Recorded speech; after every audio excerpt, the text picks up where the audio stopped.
livro dos Salmos, capítulo 11, do versículo 1 até o 7, a palavra de Deus nos diz assim: No Senhor me refugio, como então vocês podem dizer-me, fuja como um pássaro para os montes? Vejam, os ímpios preparam os seus arcos, colocam as flechas contra as cordas, para das sombras as atirarem nos retos de coração. Quando os fundamentos estão sendo destruídos, o que pode fazer o justo? O Senhor está no seu santo templo. O Senhor tem o seu trono nos céus. Seus olhos observam, seus olhos examinam os filhos dos homens. O Senhor prova o justo, mas o ímpio e a quem ama a injustiça, a sua alma odeia. Sobre os ímpios ele fará chover brasas ardentes e enxofre incandescente. Vento ressecante é o que terão. Pois o Senhor é justo e ama a justiça. Os retos verão a sua face. Te louvamos, a Deus, por esse momento, mais uma vez que estamos na Tua presença, Senhor. Espírito Santo de Deus, que nós possamos compreender aquilo que a Tua palavra está dizendo, Senhor Jesus. Que possamos Te glorificar nesse momento. Fala aos nossos corações, ó Pai. Tenha misericórdia, Senhor, das nossas vidas, Senhor. Em nome de Jesus. Amém. O pânico que levou a esse salmo não é o pânico de Davi, mas foi dos seus conselheiros que aparentemente estavam bem intencionados. A atitude deles é de pânico, mas nós vemos que Davi, ele está em paz. Davi está sendo perseguido por Saul, mas ele não se deixou abalar pelo medo. No versículo 1, nós lemos, começa dizendo: No Senhor eu me refugio. Como então vocês podem dizer-me, fuja como um pássaro para os montes? Davi, na verdade, nesse momento aqui, ele não está rejeitando um conselho. Porque durante a sua vida, muitas vezes Davi fez isso. Muitas vezes Davi fugiu para as montanhas, quando estava sendo perseguido por Saul também, quando estava sendo perseguido pelo seu filho Absalão também. Mas nas circunstâncias daquele momento, nas circunstâncias existentes naquele momento, ele sentiu que ele fazendo isso implicaria na falta de confiança em Deus. Eles aconselharam a Davi a fugir e a se esconder dos inimigos que estavam tramando sobre a sua vida. Eu me pergunto nessa noite, se fosse conosco, para onde nós fugiríamos? Um grande rei está nos perseguindo com seu grande exército. Para onde nós iríamos correr? Davi, ele estava sendo aconselhado a buscar refúgio num lugar humanamente seguro, para Garuva, os montes de Garuva, que humanamente seria seguro. Mas ele, ao invés dele buscar refúgio em Deus, refúgio do Senhor. Mas ele decidiu, portanto, manter a sua posição atual e confiar em Deus, confiar na interposição de Deus no momento certo, na ação de Deus no momento certo, no tempo certo. Não é em fortalezas que nós colocamos a nossa confiança, não é em montes que nós colocamos a nossa confiança, mas no Senhor, em seu poder, no seu amor, na sua fidelidade. Assim o cristão, todos nós aqui presentes, como Davi, em tempos de perigos, nós devemos colocar a nossa confiança no Senhor, porque a Bíblia fala: levanto os meus olhos para Deus e coloco a minha confiança nos montes. Não. Levanto os meus olhos para os montes e pergunto: de onde me vem o socorro? O meu socorro vem do Senhor, que fez os céus e a terra. Ou seja, eu não elevo os meus olhos para os montes, porque lá está o meu refúgio. Mas eu levo os meus olhos para os montes para olhar para o Senhor, que Ele é o nosso refúgio. E no verso 2 o que diz? No verso 2 diz assim: Vejam, os ímpios preparam os seus arcos, colocam as flechas contra as cordas para das sombras as atirarem nos retos de coração. Então aqui Davi ele continua o relato das circunstâncias difíceis que ele estava sendo colocado.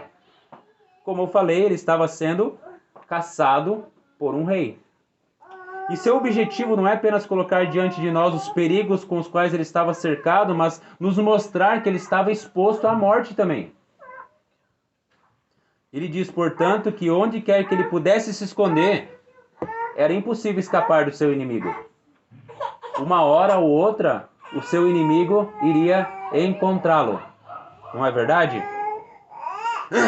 Agora a descrição de uma condição tão miserável ilustra mais uma vez a graça de Deus, a impressionante graça de Deus na vida de Davi, na libertação dele que Deus lhe concedeu. Veja lá no restante do versículo, fala, eles colocam as flechas contra as cordas. Ou seja, para atirar secretamente ou para atirar na escuridão. Alguns entendem essa passagem como fosse metafórica no sentido de ele ser surpreendido com a arte e armadilhas, mas eu prefiro a interpretação, por ser mais simples, que não havia um lugar tão oculto que os dardos dos seus inimigos não pudessem encontrá-lo. Porque nós sabemos que Davi estava na região que era totalmente dominada pelo rei Saul. Então, qualquer lugar que ele fosse, ele podia ser abatido. Não tinha o poderio de guerra que tem hoje, mas uma flecha facilmente acertaria ele. Não é que nem nós, que a gente pegar uma flecha e a gente é capaz de atirar para o lado errado, né? Eles eram extremamente treinados. Então, um tiro de flecha muitas vezes era mortal, principalmente na guerra, era mortal. Era um tiro de flecha. Então ele podia se esconder em cavernas, ele podia se esconder nos montes, ele podia se esconder nos bananal em garuva, mas mesmo assim o seu inimigo podia achá-lo, encontrá-lo. Ou seja, ele não conseguiria se ocultar do seu inimigo. Versículo 3, o que o versículo 3 nos fala? Quando os fundamentos estão sendo destruídos, o que pode fazer o justo? Aqui nós temos uma metáfora diretamente relacionada a prédios, que devem cair e se tornar um monte de ruínas quando suas fundações são minadas. Você já viu uma explosão de um prédio? Como que funciona? Eles colocam as bombas tudo lá em cima para explodir. Eles colocam tudo na estrutura, no alicerce. E eles explodem e o prédio vem abaixo. Então aqui, quando Davi fala dos fundamentos, nós nos remetemos aos prédios. Os fundamentos estavam sendo destruídos. Ou seja, ele estava completamente derrubado na medida que tudo que possuía foi completamente destruído. Na última cláusula, ele repete novamente que ser perseguido com tanta crueldade era o que ele não merecia, porque ele fala assim, o que o justo fez? Aqui ele está afirmando a sua inocência, em parte para confortar-se em meio a essas calamidades, com o testemunho da boa consciência e em parte para encorajar-se na esperança de obter libertação. Davi, na verdade, ele sabia o Deus que ele servia. E a Bíblia fala que ele era um homem segundo o coração de Deus. Então, ele sempre estava sendo tocado pelo Espírito Santo de Deus para se arrepender, para estar segundo o coração de Deus. Então, aquilo que o encorajou a confiar em Deus foi a crença que ele nutria, que por causa da justiça de sua causa, Deus estava do seu lado e Deus o protegeria. Deus o ajudaria em qualquer circunstância. Mas agora a partir do versículo 4. Por que Davi triunfou? Triunfou sobre o medo, triunfou por outras razões também. Por que Davi triunfou? Versículo 4 nos diz assim: o Senhor está no seu santo templo. O Senhor tem o seu trono nos céus. Seus olhos observam, seus olhos examinam os filhos dos homens. Aqui nós vemos o primeiro ponto, por que Davi triunfou, que é a soberania de Deus. Eu quero que você entenda que a história ela não é um barco sem rumo.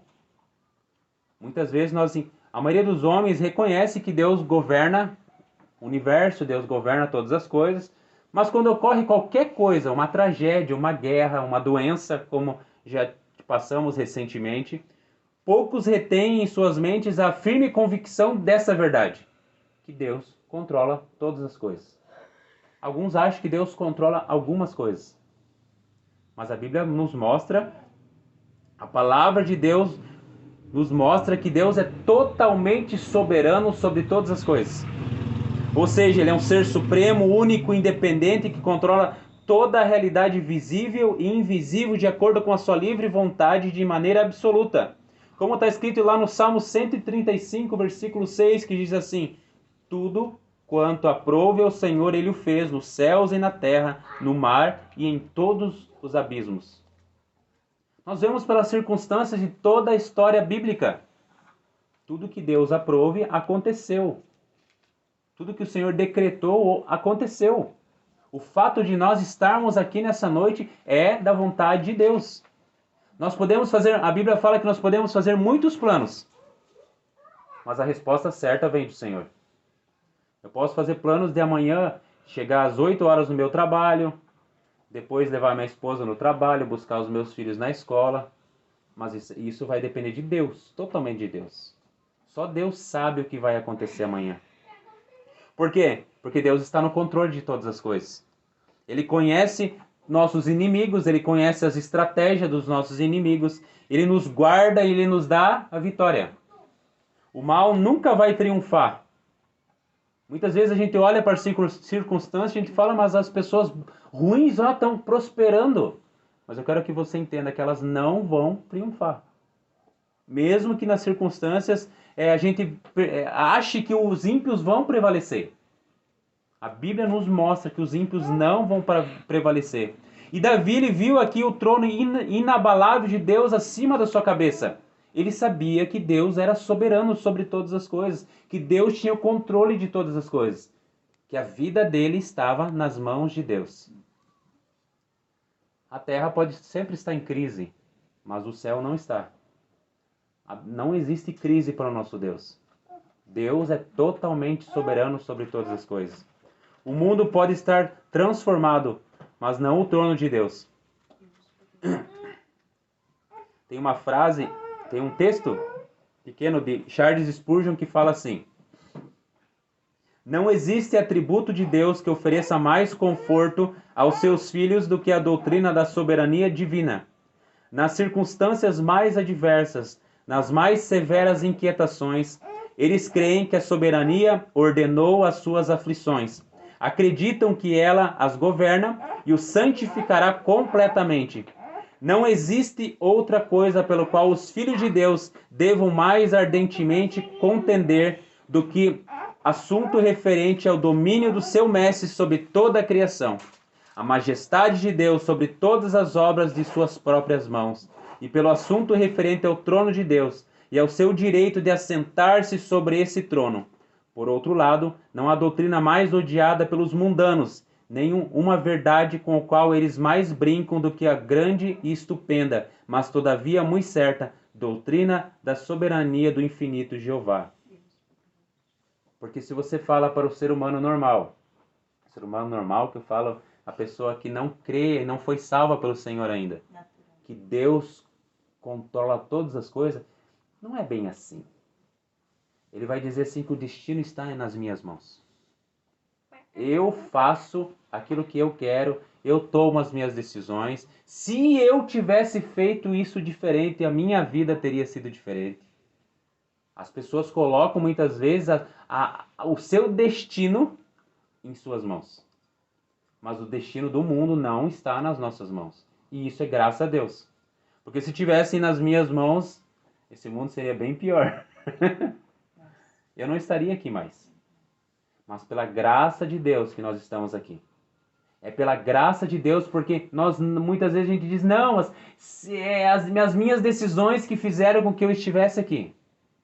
Mas não foi pela graça de Deus. Quantas vezes a gente não percebeu o livramento de Deus com as nossas vidas, no sair da nossa casa, muitas vezes no nosso lar, quantas doenças muitas vezes que nós tivemos durante a vida e a gente nem sabe. Porque o Senhor tirou aquela doença, o Senhor nos curou, muitas vezes sem nós pedirmos. O Senhor muitas vezes esteve conosco em momentos difíceis, ali que muitas vezes se a nossa vida estivesse em nossas mãos, nós as tiraríamos. Mas porque a nossa vida não está em nossas mãos, o Senhor controla todas as coisas. Ele tem o domínio sobre todas as coisas. Cada momento da nossa vida, o cuidado que Ele tem com cada detalhe nas nossas vidas está nas mãos do Senhor. E nós descansamos nisso. Porque a Bíblia fala que Deus faz tudo perfeito. O propósito de Deus é perfeito em todas as coisas. Então eu descanso na palavra de Deus. que fala que Deus é totalmente soberano sobre todas as coisas. A segunda coisa, o conhecimento de Deus. Lá no versículo 5 está escrito: o Senhor prova o justo, mas o ímpio e a quem ama a injustiça, a sua alma odeia. Aqui nos mostra que o Senhor prova os corações. Ninguém vai escapar do seu julgamento. Ele põe à prova o justo para abençoá-lo, como fez com Abraão, com Jó e quantos outros que foram colocados à prova. Mas eu quero que você entenda que a força que estava neles não veio deles. Muitas pessoas falam assim: eu gostaria de ter a fé de Jó. Eu gostaria de ter a paciência de Jó. Mas isso veio do Senhor. Foi o Senhor que deu para ele essa graça maravilhosa para ele ser sustentado. Porque, assim, muitas pessoas falam: Deus não nos dá acima do que a gente não consegue suportar. Isso depende de como nós entendemos isso. Se for com as nossas próprias forças, a gente não suporta quase nada. A primeira luta que vem, já caímos. Mas se eu entendo que a força vem do Senhor, que quando eu estou fraco, eu estou forte por causa da graça de Deus, por causa do seu amor, então sim, Deus não nos dá algo maior do que a gente não possa suportar. Porque a força vem do Senhor. Então cada minuto de tribulação, cada minuto de angústia, cada minuto de tristeza, elas nos levam a ser semelhantes a Cristo, a Bíblia nos mostra. E quando nós glorificamos ao Senhor nesse momento, nós estamos exaltando ao Senhor por aquilo que Ele tem nos feito. Se nós entendêssemos aquilo que há de vir, nós não reclamaríamos daquilo que nós estamos passando hoje. Muitas vezes a gente olha para as circunstâncias. Por exemplo, eu tenho 36 anos, eu imagino, eu vou viver mais uns 30, 40 anos, basicamente. Mas, se eu viver 60, 70 anos aqui nessa terra, eu vou ter o resto da eternidade lá no céu. Ou seja, isso nem se compara com aquilo que há de vir. As provas que nós passamos nessa vida nem se compara com o fato de nós passarmos a eternidade com Jesus. Então o sucesso que nós temos aqui nem se compara com o fato de nós estarmos com Jesus. A tristeza, a angústia, a dor, os sofrimentos que a gente passa aqui nem se compara com a alegria de estar com o Senhor Jesus. E Ele nos prova para nos fortalecer e nos colocar mais perto dEle, mais dependente dEle. Imagine se a nossa vida fosse maravilhosa, perfeita, não tivesse nada. Ninguém que nós amamos sofreria, ninguém que nós amamos partiria, ninguém que nós amamos ficaria doente. Que coisa maravilhosa. Mas quando meu filho fica doente, o que eu faço? Senhor Jesus, abençoa a vida dele, Senhor, restaura a vida dele. Se meus filhos não ficassem doentes, por que eu vou orar, né? Para ele. Tá tudo bem, tá tudo maravilhoso. Nesses momentos, na verdade, de angústia e de tristeza, que nós somos colocados nos pés do Senhor. Tem sido assim contigo também? Nos momentos de dor, muitas vezes a gente não se coloca: ó Senhor, eu preciso de Ti nesse momento, Senhor, me ajuda, Senhor. E a Bíblia também nos mostra que Ele também põe à prova o ímpio e as intenções do seu coração.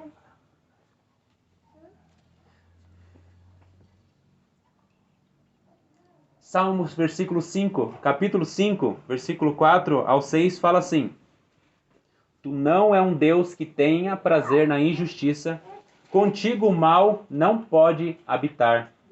Os arrogantes não são aceitos na tua presença. Odeias todos os que praticam o mal.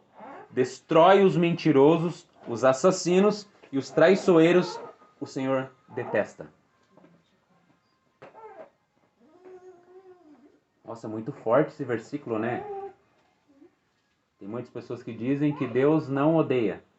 Eu quero que você entenda que o ódio de Deus é um ódio santo. Ele é um ódio justo. Não é que nem nós. Nós, por exemplo, quando a gente odeia muitas vezes de maneira pecaminosa. O ódio de Deus, ele é santo. Ele é contra todo o mal.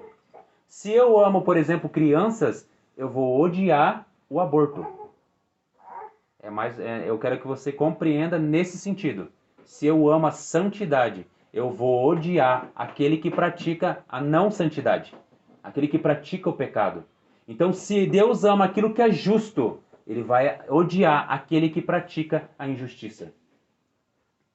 Tem uma frase, tem um texto, um pequeno texto de Kyle Baker que fala assim: Deus odeia quem pratica o mal, mas ama o salmista. Deus odeia o ímpio, mas ama o justo.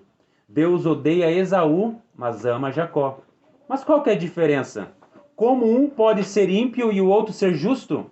A diferença é Jesus Cristo e a sua obra realizada na cruz. Foi o que nós falamos semana passada.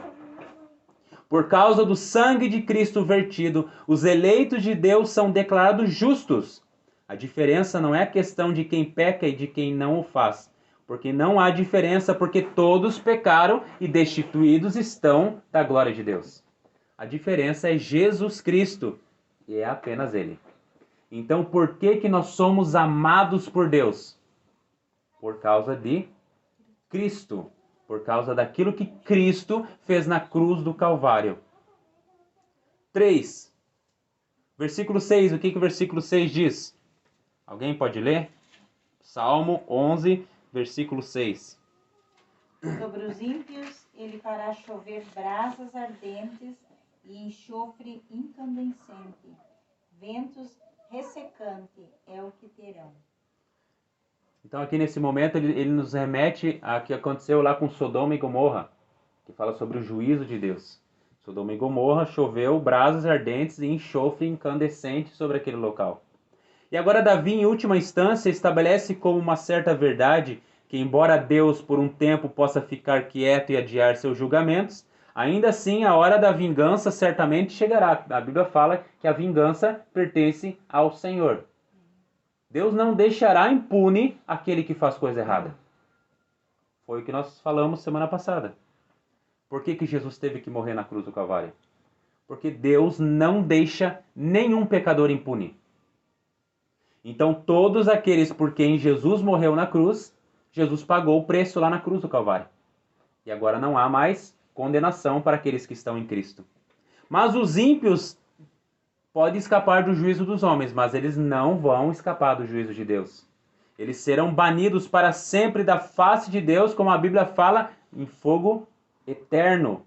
Enquanto o Senhor distingue o justo, ele dá morada eterna e comunhão para os salvos, e os ímpios recebem a chuva do juízo. Mas o maior juízo de Deus será derramado no dia do juízo final, como nós conhecemos, lemos lá em Apocalipse. Todos terão que comparecer perante o tribunal de Deus e serão julgados segundo as suas obras.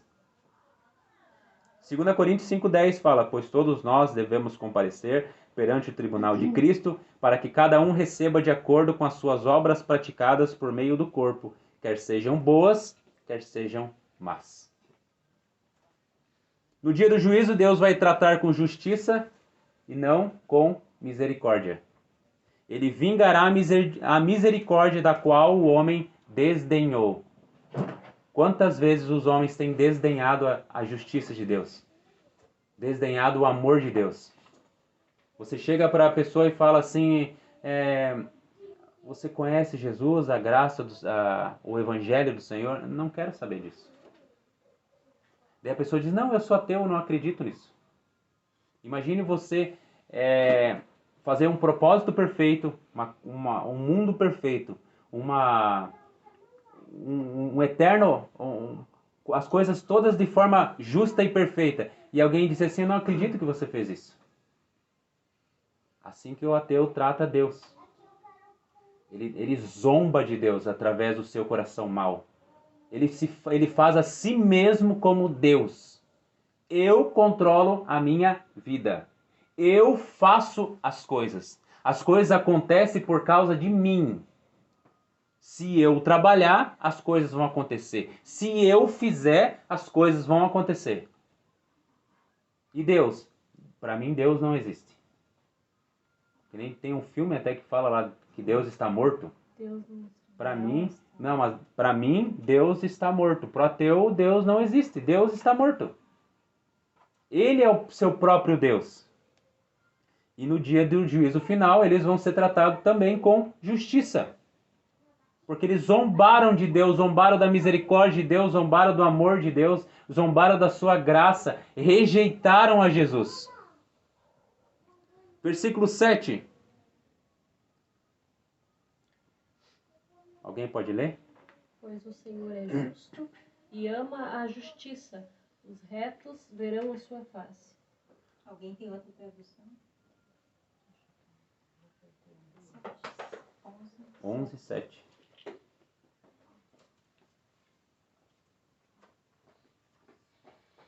Mesmo porque o Senhor é justo, ama a justiça, o seu rosto está voltado para os retos. É a mesma.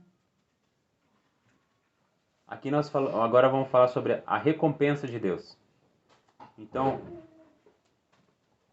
Davi triunfou sobre o medo por essas razões, porque ele cria na soberania de Deus, porque ele cria no conhecimento de Deus, porque ele cria no juízo de Deus e, por último, na recompensa de Deus. É interessante porque o Salmo termina como ele começou, com o Senhor. Pois o Senhor é justo e ama a justiça, e os retos verão a sua face. Então a sua soberania, intervenção e suas recompensas são uma resposta ao medo e à frustração lá do versículo 3. Davi, ele olhou para Deus, ele levou seus olhos para os montes e clamou por socorro ao Senhor. Ele não olhou para o poder do inimigo, mas ele olhou para a majestade de Deus. Em vez de buscar falsos refúgios, ele buscou o refúgio perfeito, ele buscou o Senhor. Davi encontrou paz no meio da tempestade. E a maior recompensa do salvo é contemplar a face daquele que nos contempla todos os dias e nos sonda.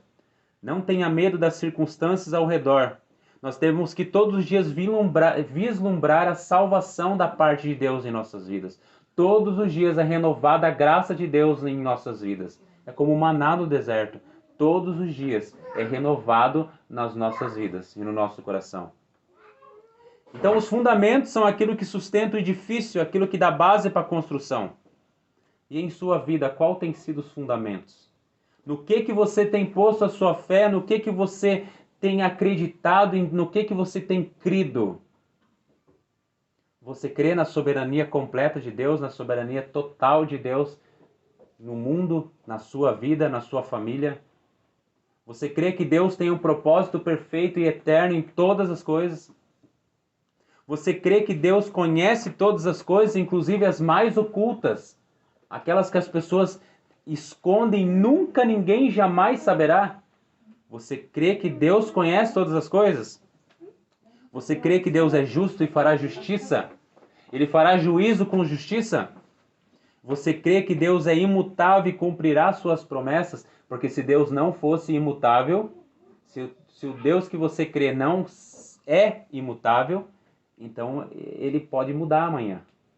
O que ele prometeu hoje, amanhã pode ser diferente. Mas nós cremos que o nosso Deus ele é imutável, ele não muda. E ele vai cumprir as suas promessas. Como está escrito lá em Mateus capítulo 7, versículo 24 e 25.